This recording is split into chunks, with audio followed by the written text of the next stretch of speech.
మనం చాలా స్వేచ్ఛగా ఉన్నామని ఫీల్ అవుతూ ఉంటాం. మనకి నచ్చిన బట్టలు వేసుకుంటున్నాం, నచ్చిన చోటుకి తిరుగుతున్నాం, నచ్చిన జాబ్ చేసుకుంటున్నాం అని అనుకుంటాం. కానీ మీరెప్పుడైనా గమనించారా? ఉదయం అలారం కొట్టగానే లేవడం, 9 గంటలకి ఆఫీస్ సీట్‌లో కూర్చోవడం, మళ్ళీ సాయంత్రం ఇంటికి రావడం. ఈ రొటీన్‌కి ఒక జైల్లో ఖైదీలకి ఉండే రూల్స్‌కి తేడా ఏంటి? మిచెల్ ఫౌకట్ ప్రకారం ఆధునిక సమాజం మనల్ని శిక్షించాల్సిన అవసరం లేదు. అది మనల్ని ఆల్రెడీ డిజైన్ చేసి ఉంచింది.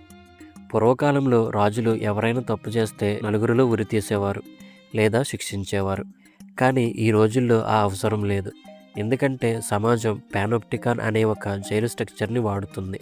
ఈ జైలు మధ్యలో ఒక వాచ్ టవర్ ఉంటుంది. చుట్టూ ఖైదీల గదులు ఉంటాయి. టవర్లో ఉన్న గార్డు తలుచుకుంటే ఎప్పుడైనా ఏ ఖైదీనైనా చూడొచ్చు.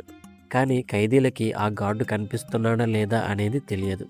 దీనివల్ల ఖైదీ ఏమనుకుంటాడంటే ఎవరో ఒకరు నన్ను నిరంతరం గమనిస్తూనే ఉన్నారు అని భయపడి తనకి తానుగా రూల్స్ పాటిస్తాడు. మన లైఫ్ కూడా సరిగ్గా ఇలాగే మారిపోయింది. నువ్వు రోడ్డు మీద వెళ్తుంటే సీసీ కెమెరాలు, ఆఫీసులో ఉంటే బాస్ కళ్ళు, సోషల్ మీడియాలో ఉంటే పక్కవాడి జడ్జిమెంట్, ఇవన్నీ ఆ అదృశ్యమైన వాచ్ టవరే. మిచెల్ ఫౌకట్ ప్రకారం ఈ నిరంతర నిఘా వల్ల నువ్వు సమాజానికి నచ్చినట్టు ఒక మంచి పౌరుడిగా, ఒక నమ్మకమైన ఉద్యోగిగా మారిపోయావు తప్ప నీకంటూ ఒక సొంత అస్తిత్వాన్ని కోల్పోయావు. స్కూల్స్, కాలేజెస్, హాస్పిటల్స్, ఆఫీసులు ఇవన్నీ ఒకేలాంటి స్ట్రక్చర్లో ఎందుకు ఉంటాయి? ఎందుకంటే నిన్ను ఒక క్రమశిక్షణ గల మిషన్లా మార్చడానికి వ్యవస్థ చేసిన ప్లాన్ ఇది.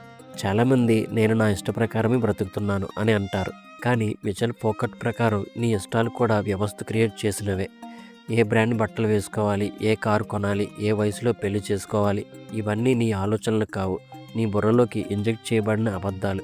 నువ్వు గొర్రెల్లా ఆ రూల్స్ పాటిస్తే నిన్ను సక్సెస్ఫుల్ అంటారు, లేదంటే నిన్ను అబ్నార్మల్ అని పక్కన పారేస్తారు. ఒక క్రియేటర్గా నువ్వు ఎదగాలి అంటే ముందు ఈ అదృశ్యమైన సంఖ్యలను తెంచుకోవాలి. ఈ సమాజం నిన్ను ఎప్పుడూ ఒక భయంలో ఉంచుతుంది. నువ్వు టార్గెట్స్ రీచ్ అవ్వకపోతే జాబ్ పోతుంది, నువ్వు సమాజం అనుకున్నట్టు లేకపోతే ఒంటరివి అయిపోతావు అనే భయం.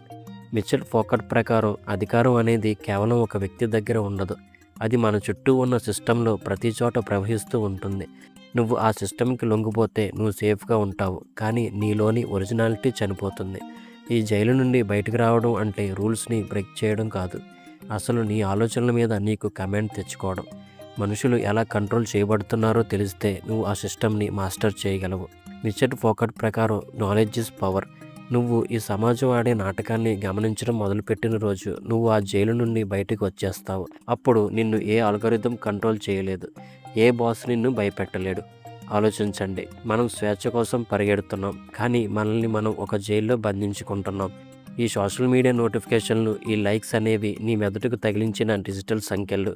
ఈ నిశ్శబ్దపు బానిసత్వం నుండి బయటకు రండి. నీకంటూ ఒక ప్రత్యేకమైన వాయిస్ ఉండాలి. నువ్వు ఒక యూనిక్ క్రియేటర్గా నిలబడాలి అంటే ఈ వ్యవస్థ నీకు ఇచ్చిన ఫిల్టర్లని పక్కన పారేయాలి. చివరిగా ఒకటే మాట, గోడలు ఉన్న జైలు నుండి తప్పించుకోవడం ఈజీ, కానీ ఈ గోడలు లేని జైలు నుండి బయటకు రావాలి అంటే నీకు విపరీతమైన ఇంటెలిజెన్స్ కావాలి. మిచెల్ ఫౌకట్ ప్రకారం నీ విచక్షణే నీ అసలైన స్వేచ్ఛ. ఆ స్వేచ్ఛను ఆన్ చెయ్యి.